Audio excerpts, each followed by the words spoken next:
Everyone loves to listen to a good book, and there are so many wonderful ones to choose, so we decided to bring you this podcast of Stories Come to Life.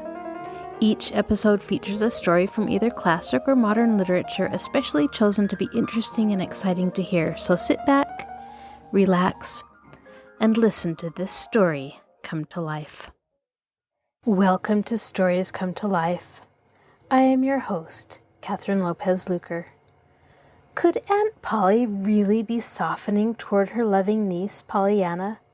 Nancy thinks so, because Aunt Polly sent her out with an umbrella, because she was afraid Pollyanna would be caught by a thunderstorm. And now, Pollyanna is beginning to see the tenderness with her own eyes. Somehow, Pollyanna's exuberant and loving spirit seems to be rubbing off on all the people around her. Now sit back, relax, and listen to this story come to life. Pollyanna by Eleanor H. Porter. Chapter 21.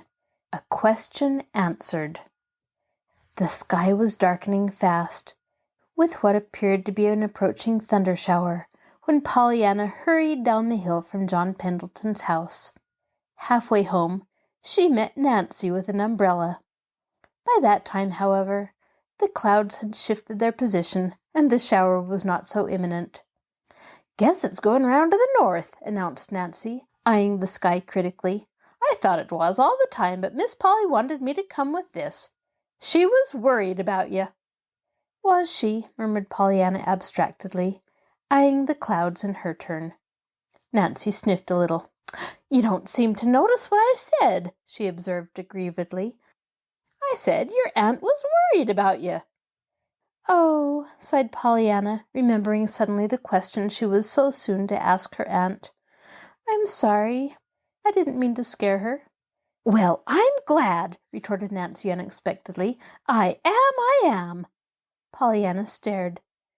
"Glad that Aunt Polly was scared about me? Why, Nancy, that isn't the way to play the game. To be glad for things like that," she objected. "There warn't no game in it," retorted Nancy. "Never thought of it. You don't seem to sense what it means to have Miss Polly worried about you, child." "Why, it means worried, and worried is horrid to feel," maintained Pollyanna. "What else can it mean?" Nancy tossed her head. "Well, I'll tell you what it means. It means she's at last getting down somewheres near human, like folks, and that she ain't just doing her duty by you all the time." "Why, Nancy," demurred the scandalized Pollyanna. "Aunt Polly always does her duty. She's a very dutiful woman." Unconsciously, Pollyanna repeated John Pendleton's words of a half-hour before. Nancy chuckled. "You're right, she is, and she always was, I guess. But she's something more now since you came." Pollyanna's face changed. Her brows drew into a troubled frown. That's what I was going to ask you, Nancy," she sighed. "Do you think Aunt Polly likes to have me here? Would she mind if I wasn't here any more?" Nancy threw a quick look into the little girl's absorbed face. She had expected to be asked this question long before, and she had dreaded it. She had wondered how she should answer it, how she could answer it honestly, without cruelly hurting the questioner. But now, in the face of the new suspicions that had become convictions by the afternoon's umbrella sending, Nancy only welcomed the question with open arms. She was sure that with a clean conscience today, she could set the love-hungry little girl's heart at rest. "Likes to have you here? Wouldn't she miss you if you wasn't here?" cried Nancy indignantly. "As if that wasn't just what I was telling of you. Didn't she send me post-haste with an umbrella 'cause she could see a little cloud in the sky? Didn't she make me tote your things all downstairs so you could have the pretty room you wanted? Why, Miss Pollyanna, when you remember how at first she hated to have—" With a choking cough, Nancy pulled herself up just in time. And it ain't just things I can put my fingers on, neither, rushed on Nancy breathlessly.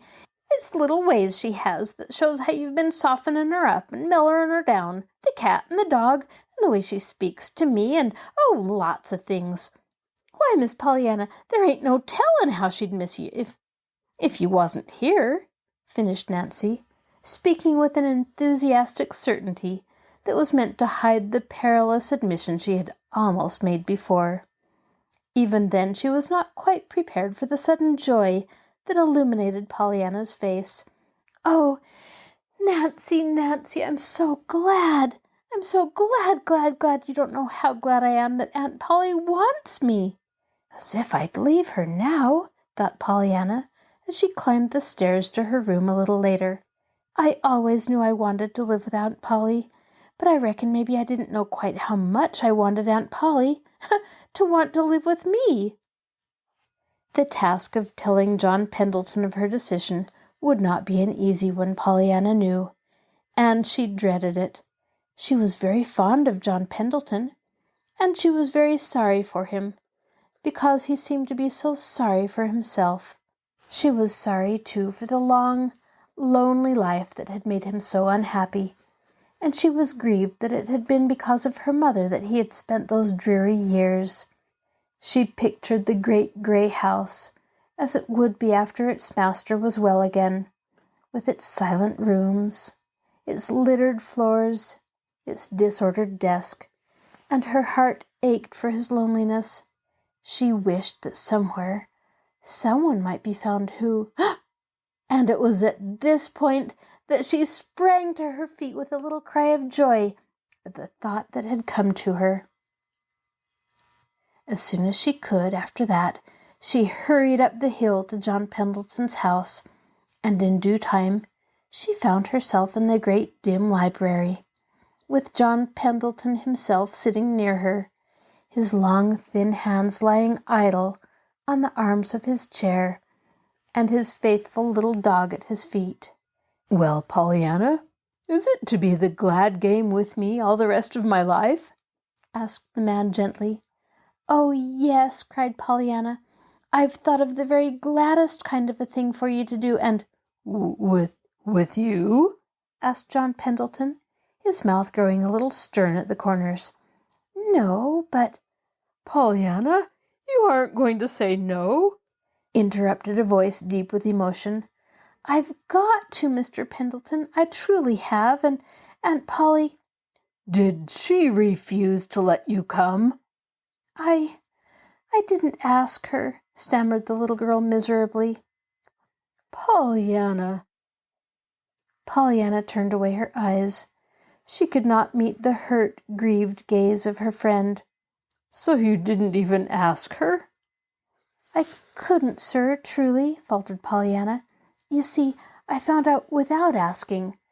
Aunt Polly wants me to be with her. And I want to stay, too," she confessed bravely. "You don't know how good she's been to me, and I think really sometimes she's beginning to be glad about things. Lots of things. And you know she never used to be. You said it yourself. Oh, Mr. Pendleton, I couldn't leave Aunt Polly now." There was a long pause. Only the snapping of the wood fire in the grate broke the silence. At last, however, the man spoke. "No, Pollyanna, I see. You couldn't leave her now," he said. "I won't ask you again." The last word was so low it was almost inaudible, but Pollyanna heard. "Oh, but you don't know about the rest of it," she reminded him eagerly. "There's the very gladdest thing you can do. Truly there is." "Not for me, Pollyanna." "Yes, sir, for you. You said it. You said only a woman's hand and heart or a child's presence could make a home. And I can get it for you, a child's presence. Not me, you know, but another one." "As if I would have any but you," resented an indignant voice. "Oh, but you will when you know. You're so good and kind. Why, think of the prisms and the gold pieces and all that money you saved for the needy and—" "Pollyanna," interrupted the man savagely, Once and for all, let us end that nonsense. I've tried to tell you 6 times. There is no money for the needy. I never send a penny to them in my life. There." He lifted his chin and braced himself to meet what he expected, the grieved disappointment of Pollyanna's eyes. To his amazement, however, there was neither grief nor disappointment in Pollyanna's eyes. There was only surprised joy.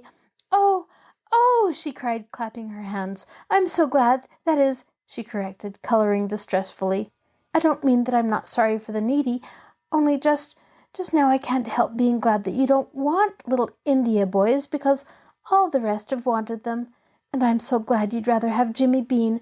Now I know you'll take him." "Take who?" "Jimmy Bean. He's the child's presence, you know, and he'll be so glad to be it. I had to tell him last week that even my Ladies' Aid out west wouldn't take him, and he was so disappointed. But now, when he hears of this, he'll be so glad." "Will he? Well, I won't," ejaculated the man decisively. "Pollyanna, this is sheer nonsense." "You don't mean you won't take him?" "I certainly do mean just that." "But he'd be a lovely child's presence," faltered Pollyanna. She was almost crying now. "And you couldn't be lonesome with Jimmy around?" "I don't doubt it," rejoined the man, "but I think I prefer the lonesomeness." It was then that Pollyanna, for the first time in weeks, suddenly remembered something Nancy had once told her. She raised her chin aggrievedly. "Maybe you think a nice little live boy wouldn't be better than an old skeleton you keep somewhere, but I think it would." "Skeleton?" "Yes, Nancy said you had one in your closet somewhere." "Why, what? Ha, ha, ha, ha, ha." Suddenly the man threw back his head and laughed. He laughed very heartily indeed, so heartily that Pollyanna began to cry from pure nervousness. When he saw that, John Pendleton sat erect very promptly. His face grew grave at once. "Pollyanna, I suspect you are right, more right than you know," he said gently. "In fact, I know that a nice little live boy would be far better than my skeleton in the closet. Only we aren't always willing to make the exchange. We are apt to still cling to our skeletons, Pollyanna. However, suppose you tell me a little bit more about this nice little boy." And Pollyanna told him. Perhaps the laugh cleared the air, or perhaps the pathos of Jimmy Bean's story, as told by Pollyanna's eager little lips, touched a heart already strangely softened. At all events, when Pollyanna went home that night, she carried with her an invitation for Jimmy Bean himself to call at the great house with Pollyanna the next Saturday afternoon. "And I'm so glad, and I'm sure you'll like him," sighed Pollyanna as she said goodbye. "I do so want Jimmy Bean to have a home, and folks that care, you know." Chapter 22. Sermons and Woodboxes. On the afternoon that Pollyanna told John Pendleton of Jimmy Bean, the Reverend Paul Ford climbed the hill and entered the Pendleton woods, hoping that the hushed beauty of God's out-of-doors would still the tumult that his children of men had wrought. The Reverend Paul Ford was sick at heart. Month by month for a year past, conditions in the parish under him had been growing worse and worse, until it seemed that now, turn which way he would, he encountered only wrangling, backbiting, scandal, and jealousy. He had argued, pleaded, rebuked, and ignored by turns, and always and through all he had prayed earnestly and hopefully. But today, miserably, he was forced to own that matters were no better, but rather worse. 2 of his deacons were at swords' points over a silly something that only endless brooding had made of any account. 3 of his most energetic women workers had withdrawn from the Ladies' Aid Society because a tiny spark of gossip had been fanned by wagging tongues into a devouring flame of scandal. The choir had split over the amount of solo work given to a fanciedly preferred singer. Even the Christian Endeavor Society was in a ferment of unrest, owing to open criticism of two of its officers. As to the Sunday school, it had been the resignation of its superintendent and two of its teachers that had been the last straw, and that had sent the harassed minister to the quiet woods for prayer and meditation. Under the green arch of the trees, Reverend Paul Ford faced the thing squarely. To his mind, the crisis had come. Something must be done, and done at once. The entire work of the church was at a standstill. The Sunday services, the weekday prayer meeting, the missionary teas, even the suppers and socials, were becoming less and less well attended. True, a few conscientious workers were still left, but they pulled at cross purposes usually, and they always showed themselves to be acutely aware of the critical eyes all about them, and of the tongues that had nothing to do but talk about what the eyes saw. And because of all of this, the Reverend Paul Ford understood very well that he, God's minister, the church, the town, and even Christianity itself, was suffering, and must suffer still more, unless... Clearly something must be done, and done at once, but what? Slowly the minister took from his pocket the notes he had made for his next Sunday's sermon. Frowningly he looked at them. His mouth settled into stern lines as aloud, very impressively, he read the verses on which he had determined to speak. "But woe unto you, scribes and Pharisees, hypocrites! For ye shut up the kingdom of heaven against men. For ye neither go in yourselves, neither suffer ye them that are entering to go in. Woe unto you, scribes and Pharisees, hypocrites! For ye devour widows' houses, and for a pretense make long prayer. Therefore ye shall receive the greater damnation. Woe unto you, scribes and Pharisees, hypocrites! For ye pay tithe of mint, and anise, and cumin, and have omitted the weightier matters of the law. Judgment, mercy, and faith, these ought ye to have done, and not to leave the other undone." It was a bitter denunciation. In the green aisles of the woods, the minister's deep voice rang out with scathing effect.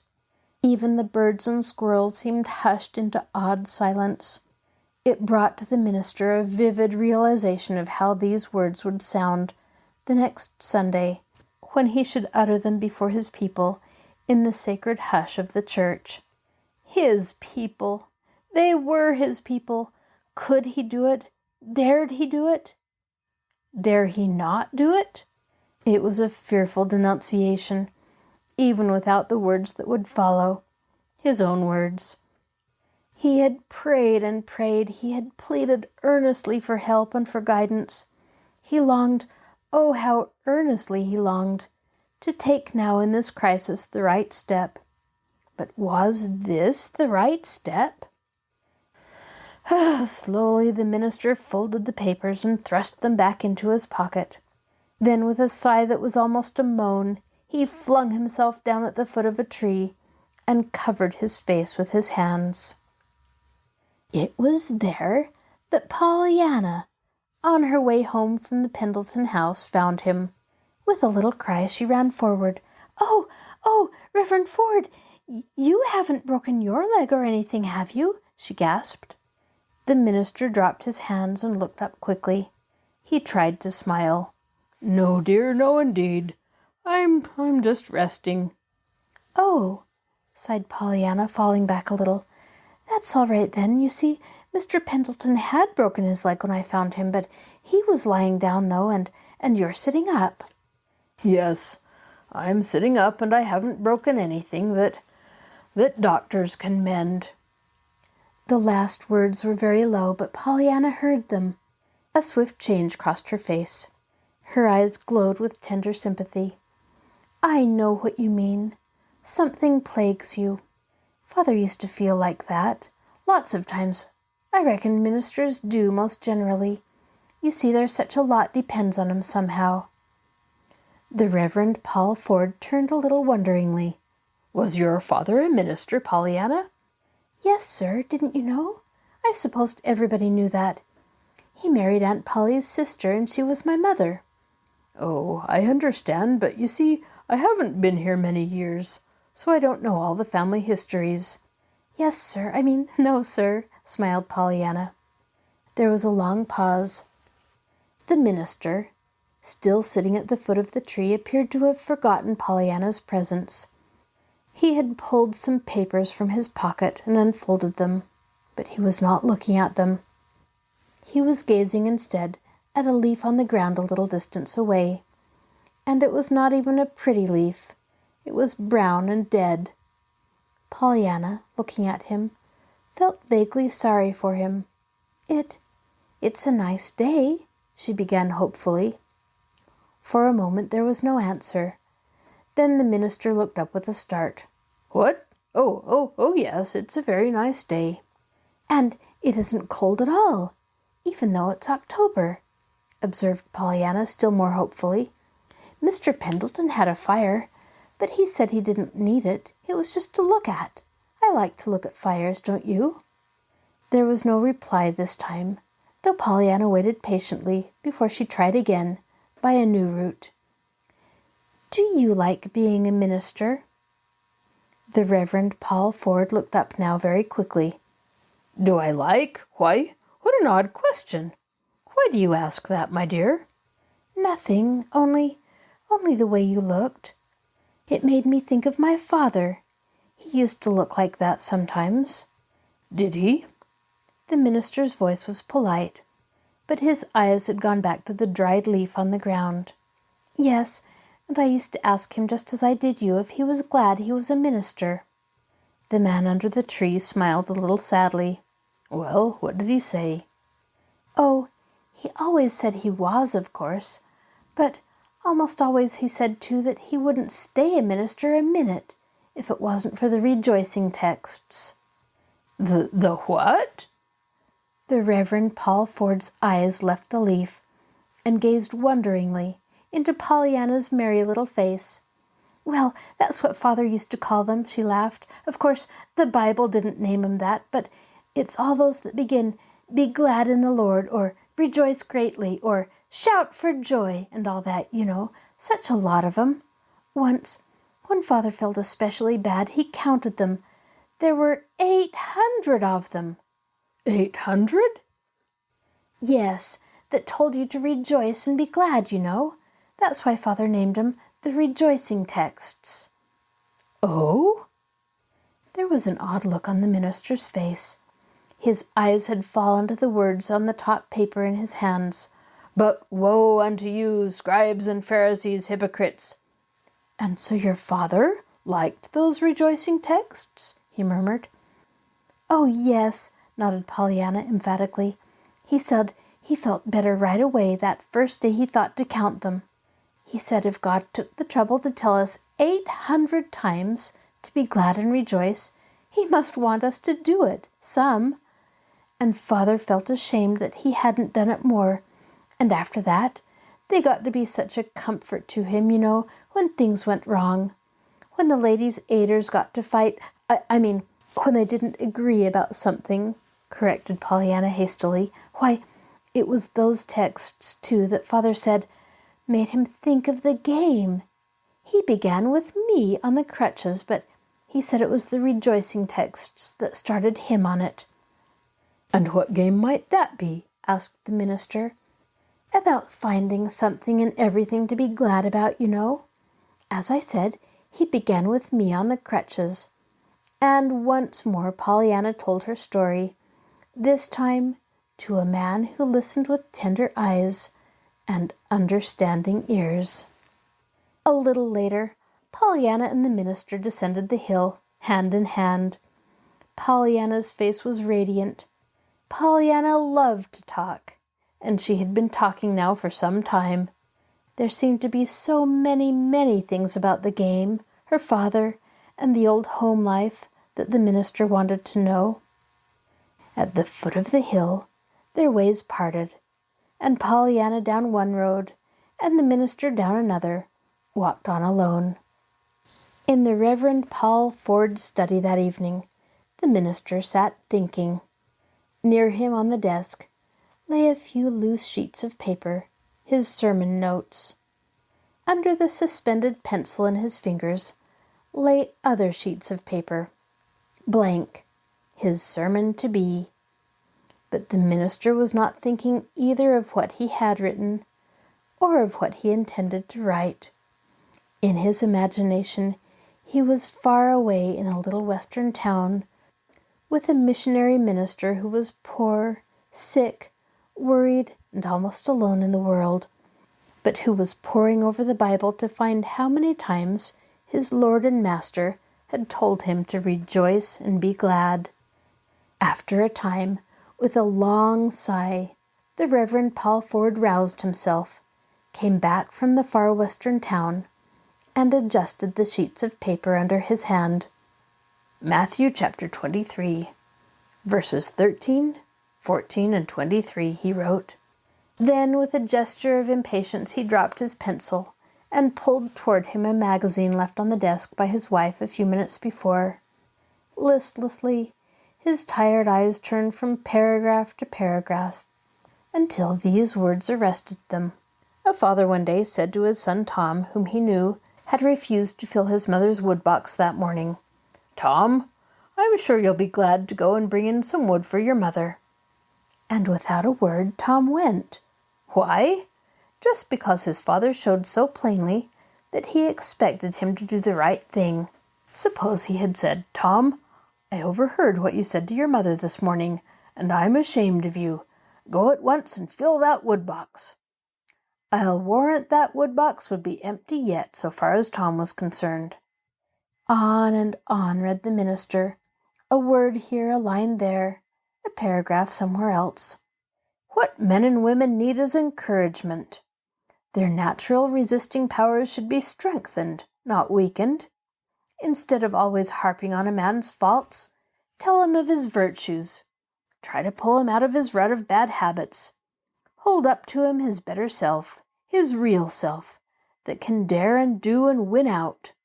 The influence of a bright, beautiful, helpful, hopeful character is contagious and may revolutionize a whole town. People radiate what is in their minds and in their hearts. If a man feels kindly and obliging, his neighbors will feel that way too before long. But if he scolds and scowls and criticizes, his neighbors will return scowl for scowl and add interest. When you look for the bad expecting it, you'll get it. When you know you'll find the good, you'll get that. Tell your son, Tom, you know he'll be glad to fill that woodbox. Then watch him start, alert and interested. The minister dropped the paper and lifted his chin. In a moment he was on his feet, tramping the narrow room back and forth, back and forth.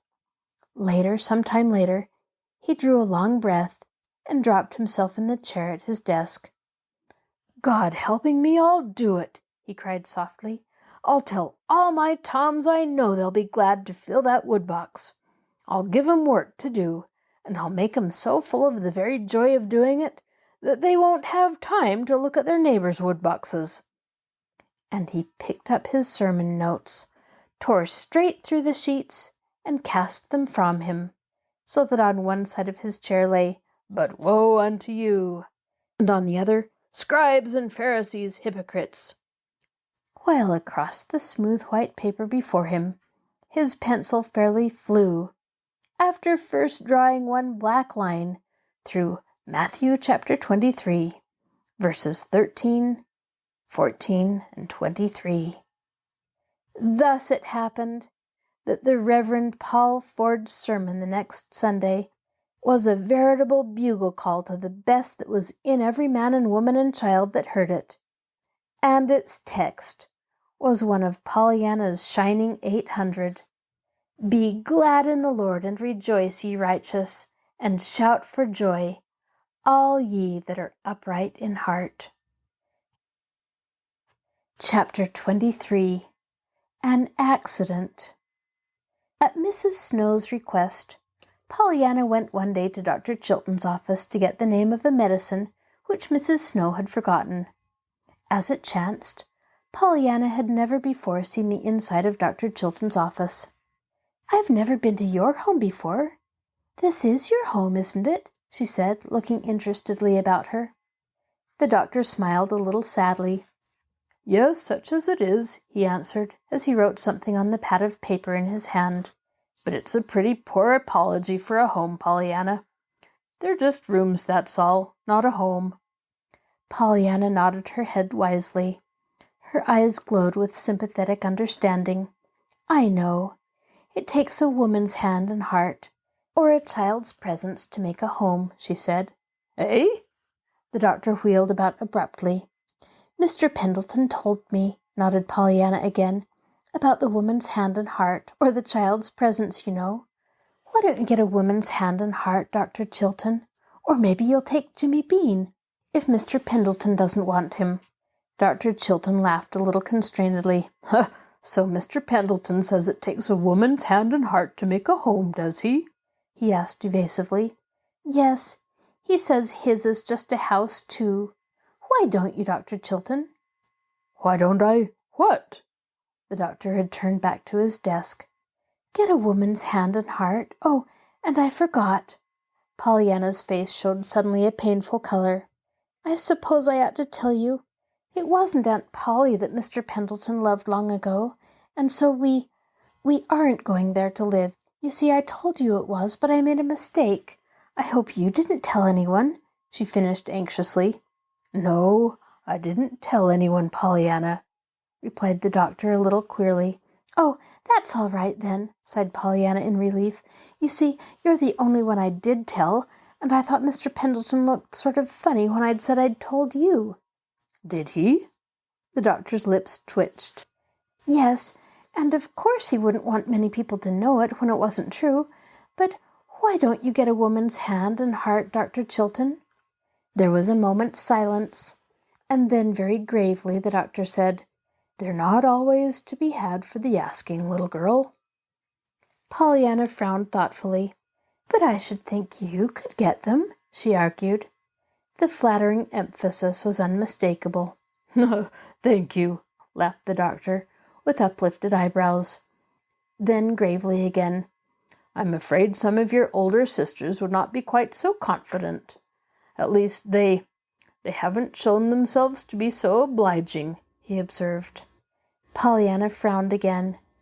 Then her eyes widened in surprise. Why, Dr. Chilton, you don't mean you didn't try to get somebody's hand and heart once like Mr. Pendleton and couldn't, did you?" The doctor got to his feet a little abruptly. There, Pollyanna. Never mind about that now. Don't let other people's troubles worry your little head. Suppose you run back now to Mrs. Snow. I've written down the name of the medicine and the directions how she is to take it. Was there anything else?" Pollyanna shook her head. "No, sir. Thank you, sir," she murmured soberly as she turned toward the door. From the little hallway she called back, her face suddenly alight. "Anyhow, I'm glad it wasn't my mother's hand and heart that you wanted and couldn't get, Dr. Chilton. Goodbye." It was on the last day of October that the accident occurred. Pollyanna, hurrying home from school, crossed the road at an apparently safe distance in front of a swiftly approaching motor car. Just what happened, no one could seem to tell afterward. Neither was there any found who could tell why it happened, or who was to blame that it did happen. Pollyanna, however, at 5 o'clock, was borne, limp and unconscious, into the little room that was so dear to her. There, by a white-faced Aunt Polly and a weeping Nancy, she was undressed tenderly and put to bed, while from the village, hastily summoned by telephone, Dr. Warren was hurrying as fast as another motor car could bring him. And you didn't need more'n look at her aunt's face," Nancy was sobbing to old Tom in the garden, after the doctor had arrived and was closeted in the hushed room. "You didn't need more'n to look at her aunt's face to see that there wasn't no duty that was eating her. Your hands don't shake and your eyes don't look as if you were trying to hold back the angel of death himself. when you're just doing your duty, Mr. Tom. They don't. Is she hurt bad? The old man's voice shook. There ain't no tellin', sobbed Nancy. She lay back that white and still she might easy be dead, but Miss Polly said she warn't dead, and Miss Polly had ought to know if anyone could. She kept up such a listenin' and a feelin' for her heartbeats and her breath. Couldn't you tell anything what it done to her? That... Tom's face worked convulsively. Nancy's lips relaxed a little. I wish you would call it something, Mr. Tom, and something good and strong, too. Drat it! To think of its running down our little girl. I always hated the evil-smelling things anyhow, I did. But where is she hurt? I don't know, moaned Nancy. There's a little cut on her blessed head, but it ain't bad. It ain't. Miss Polly says she's afraid it's infernally she's hurt. A faint flicker came into old Tom's eyes. I guess you mean internally, Nancy, he said dryly. She's hurt infernally, all right, plague take that automobile. But I don't guess Miss Polly'd be using that word all the same. Eh? Well, I don't know, moaned Nancy with a shake of her head as she turned away. Seems as if I just couldn't stand it till that doctor gets out of there. I wish I had a washing to do, the biggest washing I ever see, I do, she wailed, wringing her hands helplessly. Even after the doctor was gone, however, there seemed to be little that Nancy could tell Mr. Tom. There appeared to be no bones broken, and the cut was of slight consequence. But the doctor had looked very grave, had shaken his head slowly, and had said that time alone could tell. After he had gone, Miss Polly had shown a face even whiter and more drawn-looking than before. The patient had not fully recovered consciousness, but at present she seemed to be resting as comfortably as could be expected. A trained nurse had been sent for and would come that night. That was all. And Nancy turned sobbingly and went back to her kitchen. It was sometime during the next forenoon that Pollyanna opened conscious eyes and realized where she was. Why, Aunt Polly, what's the matter? Isn't it daytime? Why don't I get up? She cried. Why, Aunt Polly, I can't get up, she moaned, falling back on the pillow after an ineffectual attempt to lift herself. No, dear, I wouldn't try just yet, soothed her aunt quickly but very quietly. But what's the matter? Why can't I get up? Miss Polly's eyes asked an agonized question of the white-capped young woman standing in the window, out of the range of Pollyanna's eyes. The young woman nodded. Tell her, the lips said. Miss Polly cleared her throat and tried to swallow the lump that would scarcely let her speak. You were hurt, dear, by an automobile last night. But never mind that now. Auntie wants you to rest and go to sleep again. Hurt? Oh, yes, I ran. Pollyanna's eyes were dazed. She lifted her hand to her forehead. Why, it's done up, and it hurts. Yes, dear, but never mind. Just rest. But Aunt Polly, I feel so funny and so bad. My legs, they feel so queer. Oh, only they don't even feel at all. With an imploring look into the nurse's face, Miss Polly struggled to her feet and turned away. The nurse came forward quickly. Suppose you let me talk to you now, she began cheerily. I'm sure I think it's high time we're getting acquainted, and I'm going to introduce myself. I'm Miss Hunt, and I've come to help your aunt take care of you. And the very first thing I'm going to do is ask you to swallow these little white pills for me. Pollyanna's eyes grew a bit wild.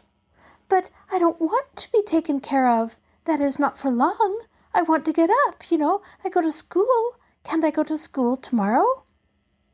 From the window where Aunt Polly stood now, there came a half-stifled cry. Tomorrow? Smiled the nurse brightly. Well, I may not let you out quite so soon as that, Miss Pollyanna. But just swallow these little pills for me, please, and we'll see what they'll do.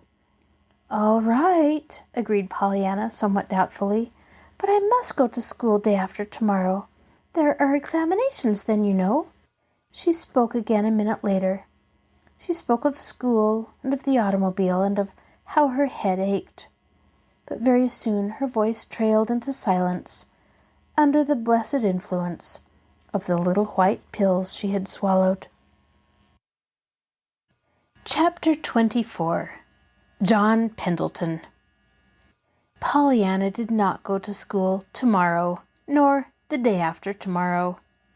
Pollyanna, however, did not realize this except momentarily, when a brief period of full consciousness sent insistent questions to her lips.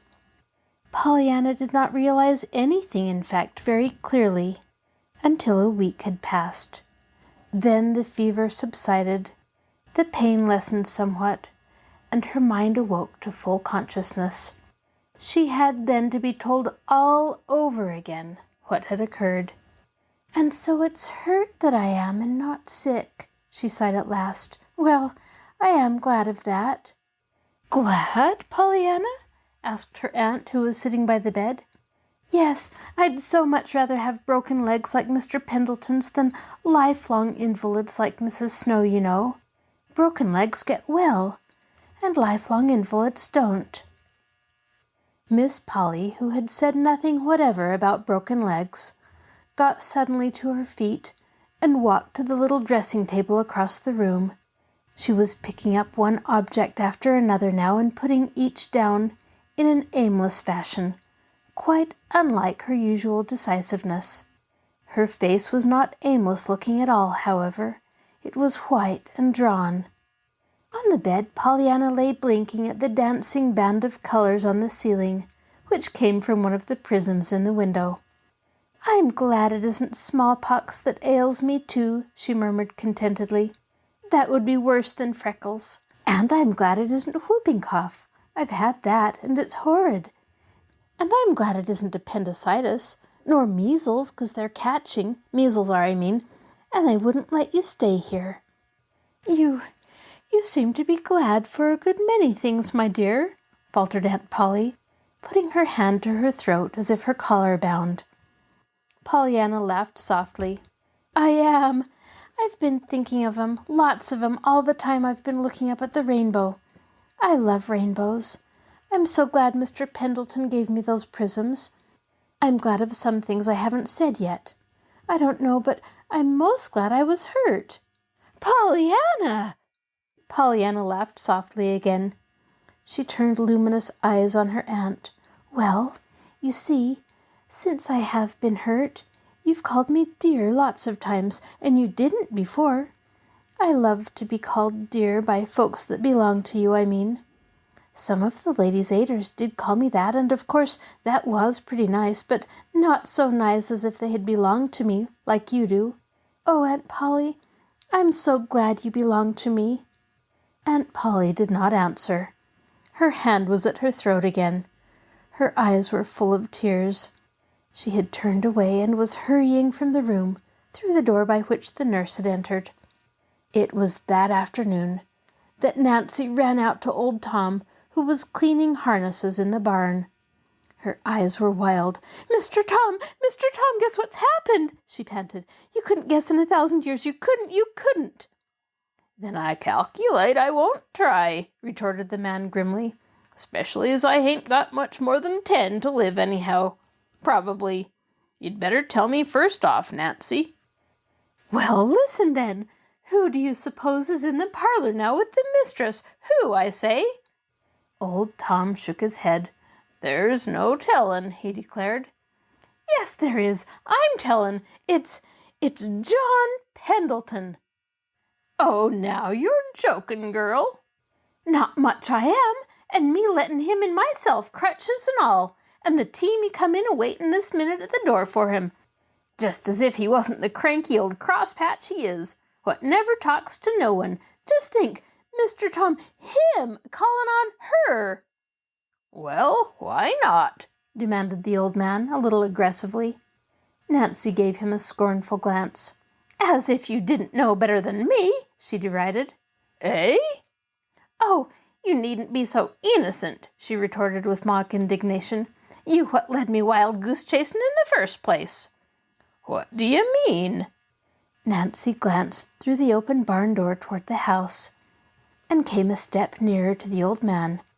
Listen, 'twas you that was telling me Miss Polly had a lover in the first place, wasn't it? Well, one day I thinks I find 2 and 2 and I puts 'em together and makes 4. But it turns out to be 5 and not 4 at all. With a gesture of indifference, old Tom turned and fell to work. If you're going to talk to me, you gotta talk plain horse sense, he declared testily. I never was no hand for figures. Nancy laughed. Well, it's this, she explained. I heard something that made me think him and Miss Polly was lovers. Mr. Pendleton? Old Tom straightened up.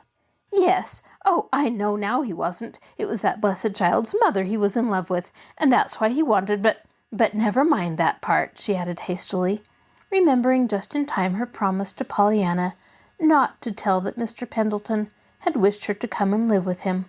Well, I been asking friends about him some since, and I found out that him and Miss Polly hain't been friends for years, and that she's been hating him like poison, owing to the silly gossip that coupled their names together when she was 18 or 20. Yes, I remember, nodded old Tom. It was 3 or 4 years after Miss Jenny gave him the mitten and went off with the other chap. Miss Polly knew about it, of course, and was sorry for him. So she tried to be nice to him. Maybe she overdid it a little. She hated that minister chap so, who had took off her sister. At any rate, somebody began to make trouble. They said she was running after him. Running after any man? Her, interjected Nancy. I know it, but they did, declared old Tom. And, of course, no gal of any spunk'll stand that. Then about that time come her own lover and the trouble with him. After that, she shut up like an oyster and wouldn't have nothing to do with nobody for a spell. Her heart just seemed to turn bitter at the core. Yes, I know, I've heard about that, rejoined Nancy, and that's why you could have knocked me down with a feather when I seen him at the door. Him, what she hain't spoke to for years. But I let him in and went and told her. What did she say? Old Tom held his breath suspended. Nothing at first. She was so still I thought she hadn't heard, and I was just going to say it over when she speaks up quiet-like. Tell Mr. Pendleton I will be down at once, she says, and I come and told him. Then I come out here and told you, finished Nancy, casting another backward glance toward the house. Huh, grunted old Tom and fell to work again. In the ceremonious parlor of the Harrington homestead, Mr. John Pendleton did not have to wait long before a swift step warned him of Miss Polly's coming. As he attempted to rise, she made a gesture of remonstrance. She did not offer her hand, however, and her face was coldly reserved. I called to ask for Pollyanna, he began at once, a little brusquely. Thank you, she is about the same, said Miss Polly. And that is... Won't you tell me how she is? His voice was not quite steady this time. A quick spasm of pain crossed the woman's face. I can't. I wish I could. You mean you don't know? Yes. But the doctor? Dr. Warren himself seems at sea. He's in correspondence now with a New York specialist. They've arranged for a consultation at once. But what were her injuries that you do know? A slight cut on the head, 1 or 2 bruises, and an injury to the spine, which has seemed to cause paralysis from the hips down. A low cry came from the man. There was a brief silence. Then, huskily, he asked, And Pollyanna? How does she take it? She doesn't understand at all how things really are, and I can't tell her. But she must know something. Miss Polly lifted her hand to the collar at her throat, in the gesture that had become so common to her of late. Oh, yes, she knows she can't move, but she thinks her legs are broken. She says she's glad it's broken legs like yours rather than lifelong invalids like Mrs. Snow's, because broken legs get well, and the other doesn't. She talks like that all the time until it seems as if I should die." Through the blur of tears in his own eyes, the man saw the drawn face opposite, twisted with emotion. Involuntarily, his thoughts went back to what Pollyanna had said when he had made his final plea for her presence. "Oh, I couldn't leave Aunt Polly now." It was this thought that made him ask very gently, as soon as he could control his voice, "I wonder if you know, Miss Harrington, how hard I tried to get Pollyanna to come and live with me." "With you? Pollyanna?" The man winced a little at the tone of her voice, but his own voice was still impersonally cool when he spoke again. "Yes, I wanted to adopt her legally, you understand, making her my heir, of course." The woman in the opposite chair relaxed a little.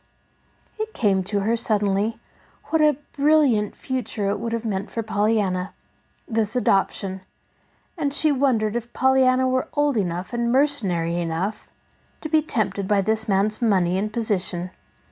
"I am very fond of Pollyanna," the man was continuing.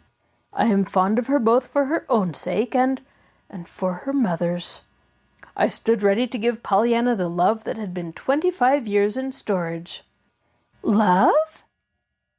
Miss Polly remembered suddenly why she had taken this child in the first place, and with the recollection came the remembrance of Pollyanna's own words, uttered that very morning. "I love to be called dear by folks that belong to you." And it was this love-hungry little girl that had been offered the stored-up affection of 25 years, and she was old enough to be tempted by love. With a sinking heart, Miss Polly realized that. With a sinking heart, too, she realized something else, the dreariness of her own future now without Pollyanna. "Well," she said, and the man, recognizing the self-control that vibrated through the harshness of the tone, smiled sadly. "She would not come," he answered. "Why?" "She would not leave you. She said you had been so good to her. She wanted to stay with you, and she said she thought you wanted her to stay," he finished as he pulled himself to his feet. He did not look toward Miss Polly. He turned his face resolutely toward the door, but instantly he heard a swift step at his side and found a shaking hand thrust toward him. When the specialist comes and I know anything definite about Pollyanna, I will let you hear from me," said a trembling voice. "Goodbye, and thank you for coming. Pollyanna will be pleased." This is your host, Kathryn Lopez Luker.